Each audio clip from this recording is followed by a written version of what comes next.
अस्सलाम वालेकुम साथियों, ये देखें, ये वैलेंटाइन डे की तैयारियां हो रही हैं और ये बड़ी ज़ोरों शोर से हो रही हैं।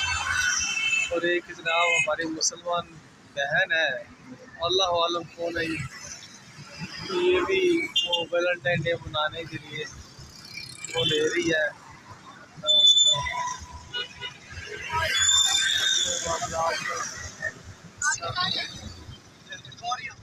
और हम लोग भी यहाँ पर देख रहे हैं।